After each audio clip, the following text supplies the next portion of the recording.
renkasi už ką balsuoti, galit pasakyti, koks jūs esate žmogus, kaip save pristatytumėt? Lietuvos pilietis.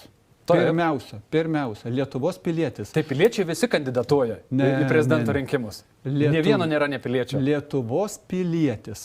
Bet kai aš rugsėjo 5 dieną viešai paskelbiau ir BNS apie tai publikavo, ELTA publikavo, rugsėjo 5 dieną, kad aš teikiu žmonėms savo kandidatūrą, tai būtent iš pilietinės pozicijos. Nes tai, kas vyksta Lietuvoje, peržengia visas ribas ir tiem išdavikam, kurie yra Lietuvos valdžioj, laikas pasakyti gana.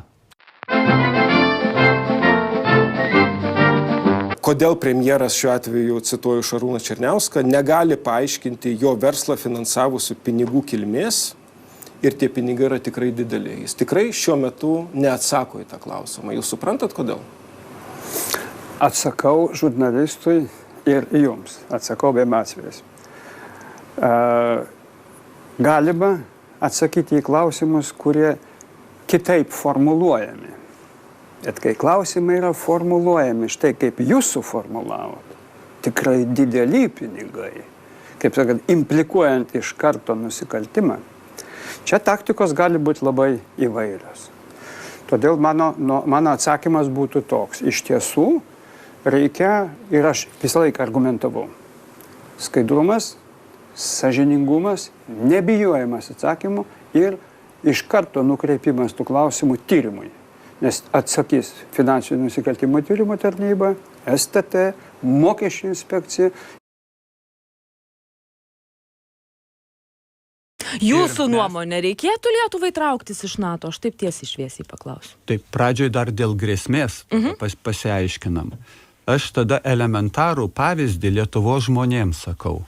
Aš savo sklype prie kaimyno tvoros neturiu teisės pasisodinti medį. Neturiu teisės, privalau gauti raštišką kaimyno sutikimą, kad jis sutinka. Aš negaliu namo arti tvoros pastatyti, nes kaimynas neleido man.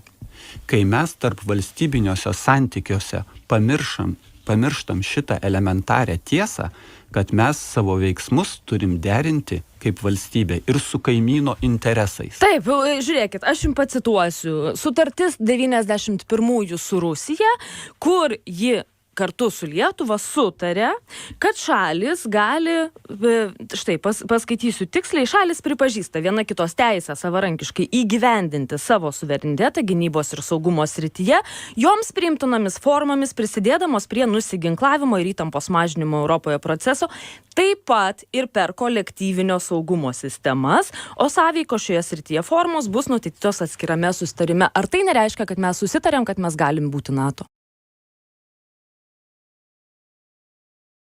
Karto irgi aiškiau. Kaip ir kokiu pagrindu jis gyveno 127 kvadratų bute, kuris jam tuo metu nepriklausė. Čia irgi Šarūno Černiausko viešas klausimas. Tiesą pasakius, aš noriu pasakyti, ir Černiauskui, jeigu jis nori ten tos istorijas kerti, aš nieko negaliu jums atsakyti. Ar tai tikra visų pirma? Bet jūs kaip atsakytumėte? Aš atsakyčiau taip. Černiausko Šarūno insinuacijos yra jo asmeninių išvadų reikalas, nes tai formuoja būtent iš karto reputacijos problemą. Tai aš nieko nekelčiau dėl to, kad, tarkime, žmonės galėtų būti skaidrus kaip ašara. Nes galim pasakyti, ar yra žurnalistas, kuris rašė už pinigus užsakomuosius tyrimus. Vėlgi problema. Taip kad aš šiuo atveju tikrai manau, kad Gintautas galėjo nebijoti tų klausimų.